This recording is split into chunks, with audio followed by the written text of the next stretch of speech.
Hello po mga kapatid, isang pinagpalang umaga po sa ating lahat mga kapatid. Nandito na naman po ako para mag-share ng salita ng ating Diyos. Pero mananalangin po muna tayo para samahan tayo ng Diyos sa ating pag-aaral ng kanyang salita. Magsiyo po tayo. Yes, O God, aming Diyos na makapangyarihan sa lahat, aming Diyos na banal. Pinupuri ka namin at pinasasalamatan, Lord God, sa lahat ng ginagawa mo po sa aming buhay. Salamat po. Lalong-lalo na sa pagkakataon na naman po na ipinagkaloob mo ngayon na kami po ay makinig, mag-aral, magbasa ng iyong salita, Lord. Muli, Ama, samahan mo po ulit kami, turuan, bigyan ng karunungan para lubusan namin itong maintindihan. Salamat sa pagkakataon nito, O Diyos. Salamat din sa pagsama mo na naman sa amin. Salamat din sa pagturo mo sa akin, paggabay, Lord God, para muling magbahagi ng iyong salita. At nagpapasalamat kami dahil naniniwala po kami tagumpay ang aming gawain ito, O Diyos. Salamat po. Salamat po. Muli, pinupuri ka namin, pinasasalamatan, sinasamba ka namin sa tanging pangalan ng aming Panginoong Hesus. Lahat tayo ay magsabi ng Amen and Amen. At ito po ang aking channel.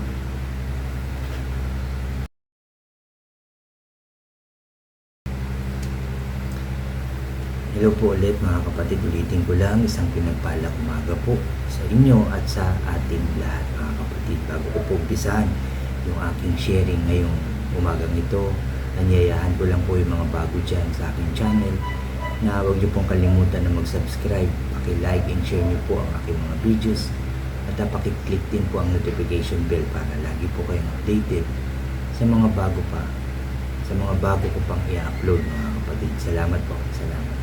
Mga kapatid, ang aking i-share sa inyo ay dito sa unang hari o First Kings, mga kapatid, dito sa chapter 18, no? Napakaganda din nitong aklat ng hari, no? Napakaganda ng mga kwento patungkol sa mga pangyayari sa Israel, sa mga hari, sa mga propeta ng ating Diyos, mga kapatid. Dito nga sa aking i-share sa inyo sa 1 King chapter 18 at ang key verse po natin sa verse 36 hanggang 38. Ulitin ko lang, unang hari chapter 18 verse 36 hanggang 38 po. Kung meron kayong Biblia dyan ay sundan nyo po ako.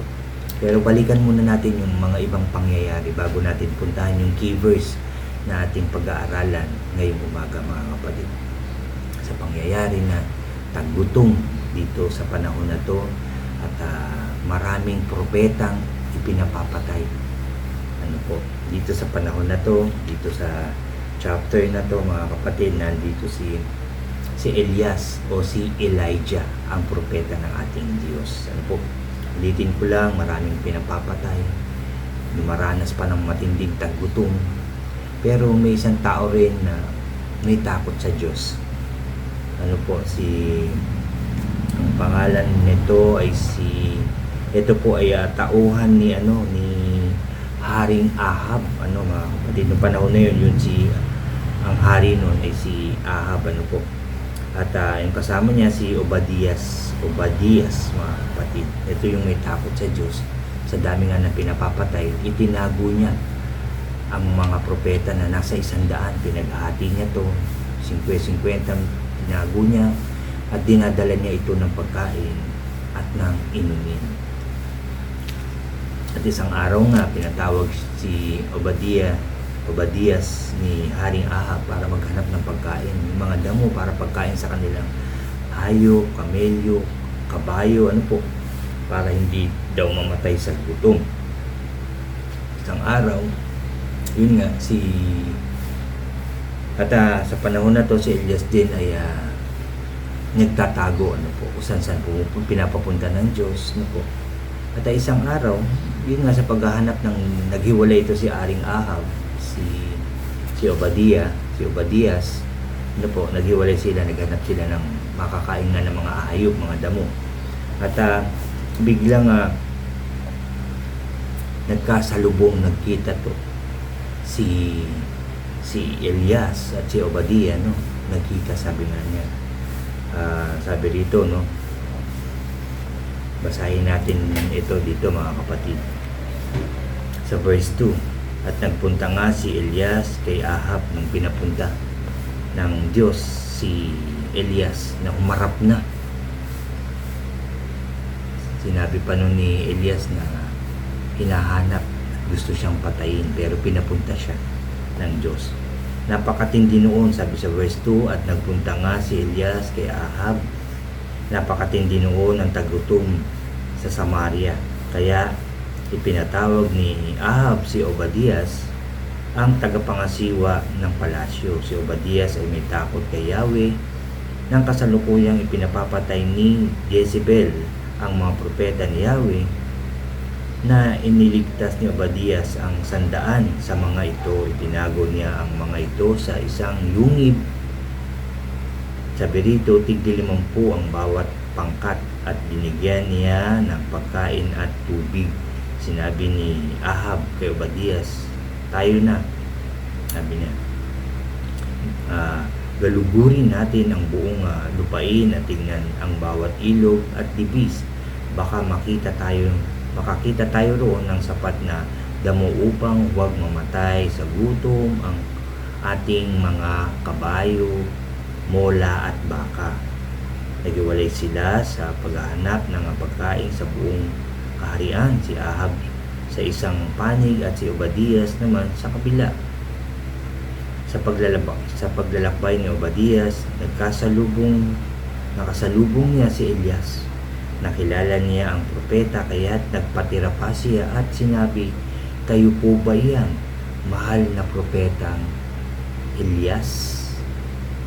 Ako nga, sagot naman ito, pumunta ka sa iyong Panginoon.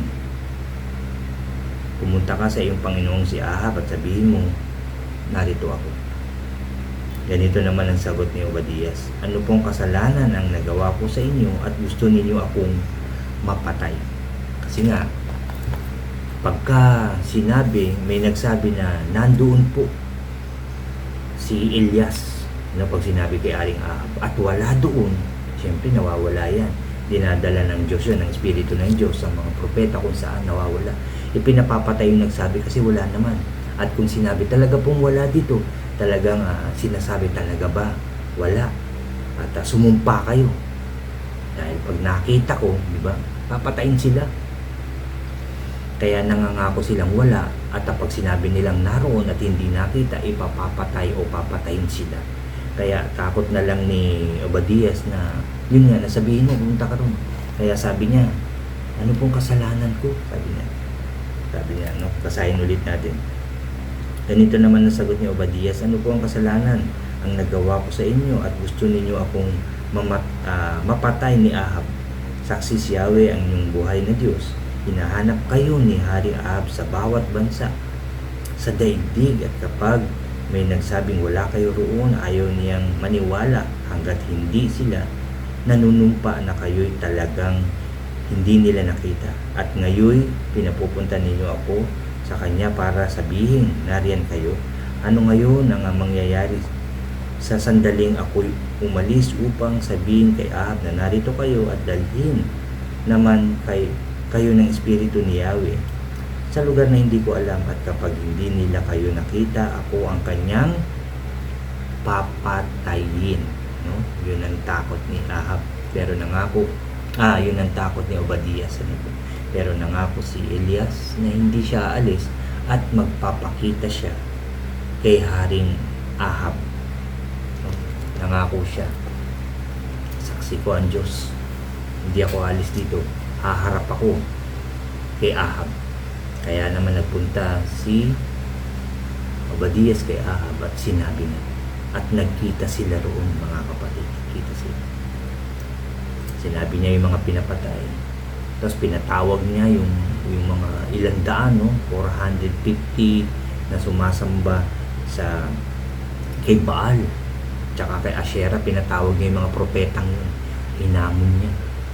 Isa lang siya, laban sa daan-daang mga propeta. Siyempre, nandun pa si Aring Ahab, si Obadias, at sigurado may mga tauhan yun, napakarami nun. isa lang si propeta Elias o Elijah. Ano po, isa lang siya. Hinamon nga niya na gumawa kayo dyan ng templo. Lagyan nyo ng kahoy, ilagay nyo dyan ng toro, kakain nyo, at manalangin kayo, gawin nyo. Kung sino yung papadalhan ng apoy, no? Halimbawa, yung sa propeta ni Ahab, no? Nilagyan na yun ng kahoy, no? Bato, kahoy, toro, no? Na kinatay. Pagka yun nagpadala ng apoy, yun ang Diyos, yun ang totoong Diyos. Yun din ang gagawin ni Elias. Maglalagay ng bato, lalagyan ng maraming kahoy, nandun yung kinatay na toro.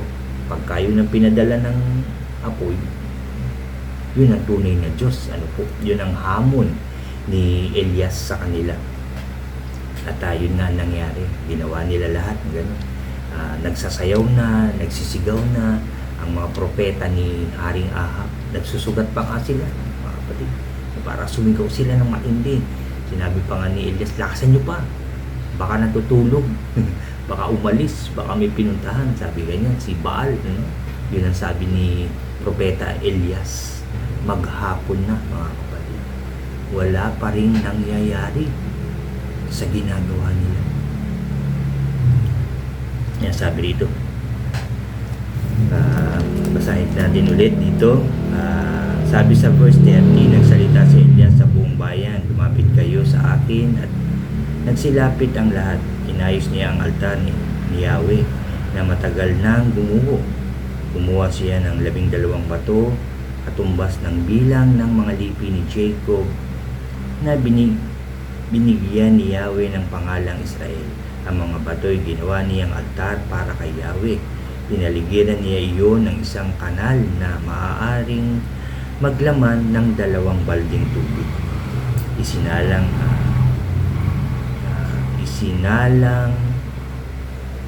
sabi dito, isinalansan, sabi sa verse 33, isinalansan niya ang mga kahoy, kinatay ang toro at pinatong sa kahoy. Pagkatapos sinabi niya, kumuha kayo ng 4 na bangang tubig at ibuhos sa handog at sa kahoy. Ibig sabihin, gumawa rin siya kagaya ng ginawa ng mga propeta ni Baal. Gumawa rin ng bato, patong-patong, kahoy, kasi nga para pag tinupok, maluluto o masusunog ang kanilang toro. At yun nga ang ginawa ni Elias, nilagyan ng bato, ng kahoy, ng toro, at gumawa pa siya ng kanal, no? At pinakuha ng ilang bangang tubig. Kumuha kayo ng 4 na bangang tubig at ibuhos sa handog at sa kahoy. Ganun nga ang ginawa nila. Buhusan pa ninyo, sabi ni Elias, at binuhusan nila. Isa pang buhos, utos uli ni Elias. 3 beses nga nilang binuhusan ng handog hanggang sa umagos ang tubig sa paligid ng altar at umapaw sa kanal. So ibig sabihin, may bato, may kahoy, nandun na yung handog, binuhusan pa ng tubig. So basang-basa, kahit anong maapaw na yung tubig, kahit anong lagay mo siguro ng apoy, hindi yun talagang aapoy. Hindi yun kahit konting, kasi basa di ba po, kailangan patuyuin pa yun. So yun ang ipinakita naman niya sa mga tao roon, At dito po sa ating key verse nga, dito sa 36 hanggang 38, sinabi po dito, nang 3 na ng hapon ng siyang oras ng paghahandog, tumayo si Elias sa harap ng altar at nanalangin. Yahweh, Diyos ni na Abraham, Isaac at Jacob, patunayan po ninyo ngayon na talagang kayo ang Diyos ng Israel. At ako ay inyong lingkod at ginawa ko ang lahat ng ito sapagkat ito ang inyong inuutos. Verse 37, pakinggan po ninyo ako, Yahweh, upang malaman ng bayang ito na kayo lang ang Diyos at nais nyo silang magbalik loob. At verse 38, mga kapatid, noon di nagpababa ng apoy si Yahweh at tinupok ang handog, ang kahoy at ang mga bato at lupa sa paligid, pati ang tubig sa kanal ay natuyo. Salamat sa salita ng ating Diyos. Dito napatunayan na walang imposible sa Diyos. Kahit ano pang gawin mo dyan, kahit basain mo yan, ilubog mo yan, mapapaapoy yan dahil makapangyarihan ng ating Diyos. Pinatunayan dito na walang ibang Diyos, walang ibang dapat sambahin, walang ibang dapat paglingkuran, walang ibang dapat purihin kundi ang Diyos ng kalangitan, ang Diyos na nagbigay buhay sa atin, ang Diyos na nagbibigay ng lahat. Walang imposible sa ating Diyos. At dagdag natin ito mga kapatid. Baba pa tayo, verse 39. Nang makita ng mga tao ang nangyari, nagpatira pa sila at sumigaw. Si Yahweh ang Diyos, si Yahweh lang ang Diyos. Kaya lang, sabi sa verse 40 mga kapatid, inutos ni Elias, hulihin ninyo ang mga propeta ni Baal, huwag ninyong hayaang may makatakas sa kanila. Hinuli nga sila ng mga mamamayan at dinala ni Elias sa batis ng Kison at pinapatay doon. Inubos yung mga yun, mga kapatid. At yan yung sharing ko sa inyo mga kapatid ngayong umagang ito. Dito sinasabi sa atin na magtiwala tayo sa Kanya, maniwala tayo sa Kanya, umasa tayo, sumunod tayo sa Kanya mga inuutos kagaya ni Elias. Ginawa niya yun. Dahil yun, sabi ni Elias, dahil ito po ang inyong inuutos, ginawa ko po ito. Sinabi niya, ako po yung lingkod. Patunayan niyo po, ikaw lang ang Diyos. At pinatunayan nga ng Diyos na siya lang ang Diyos at wala nang iba. Diba? Nang makita nga, sabi sa verse 39, ulitin ko lang, nang makita ng mga tao ang nangyari, nagpatira pa sila at sumigaw, si Yahweh ang Diyos, si Yahweh lang ang Diyos, no? Si Yahweh lang ang Diyos, wala nang iba. Ito ang sinasabi sa atin, walang ibang Diyos na makagagawa ng mga kamangha-mangha at himalang bagay sa ating buhay, even sa ating pamilya, kahit sa ating bansa. Kung tayo tatawag sa Diyos, magtitiwala sa Kanya, hihingi ng tulong, bibigay niya yun sa atin.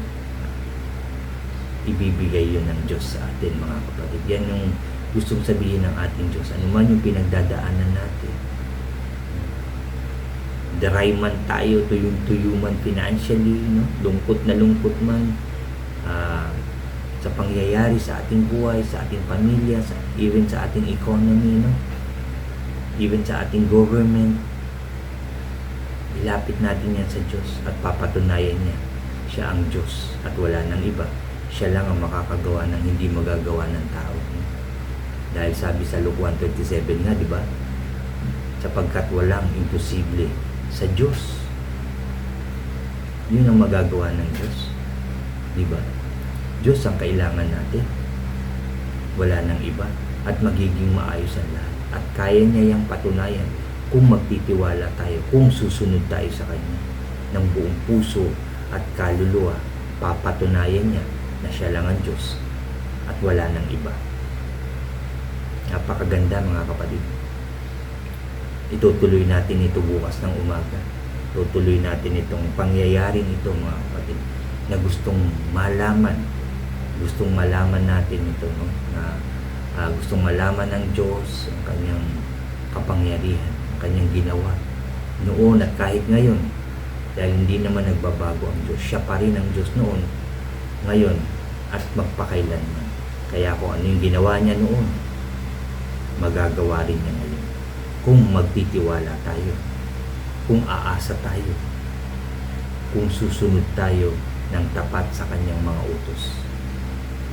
Papatunayan niya yan sa ating buhay at malalaman ng tao na siya nga ang Diyos na kumilos sa ating buhay, mga kapatid, at kumikilos hanggang ngayon. Salamat sa salita ng ating Diyos na narinig natin ngayon. Kaya kung ano man yung mga pinagdadaanan natin, sabi ko nga kung dry man ng ating buhay, o nag-uumapaw na, kagaya ng ginawa ni Elias, umapaw na sa tubig, No? Kung iisipin mo, hindi na yan, wala na yan. No? Hindi na yan mababasa. Pero walang imposible kay God. Kung maapaw man yung ating problema, no? Tutulungan tayo ng Diyos, magtiwala lang tayo sa Kanya, umasa lang tayo sa Kanya, at magiging maayos din ang lahat. Ulitin ko lang, walang imposible sa ating Diyos. Nagmamahal ang Diyos sa mga taong tapat sa Kanya. Yan po ang ating tatandaan. Yan po ang ating tatandaan dahil yan ang inuutos sa atin ng Diyos. Yan ang tinuturo sa atin ng Diyos ngayon. Umasa tayo, sumunod tayo. Iingatan niya tayo, gagabayan, sasamahan, poproteksyonan, at tutulungan. Tayo po'y manalangin. From the heart, pasalamatan mo. Pasalamatan natin ang Diyos. Aming Ama sa langit, aming Diyos na makapangyarihan sa lahat, muli ka namin pinupuri at pinasasalamatan. Maraming salamat dahil kinausap mo na naman kami, inutusan, pinaalalahanan, tinuruan o Diyos. Dalangin ko, Lord God, sa umagang ito, yung salita mong aming nabasa ay maisabuhay ng bawat isa. Mamunga ito sa aming mga puso, Lord God. At ma-share din namin sa aming pamilya, mga mahal sa buhay, at sa aming kapwa. Dahil nga, walang imposible sa inyo, Lord. Lahat kaya niyong gawin. Lahat kaya niyong bagay. Salamat po.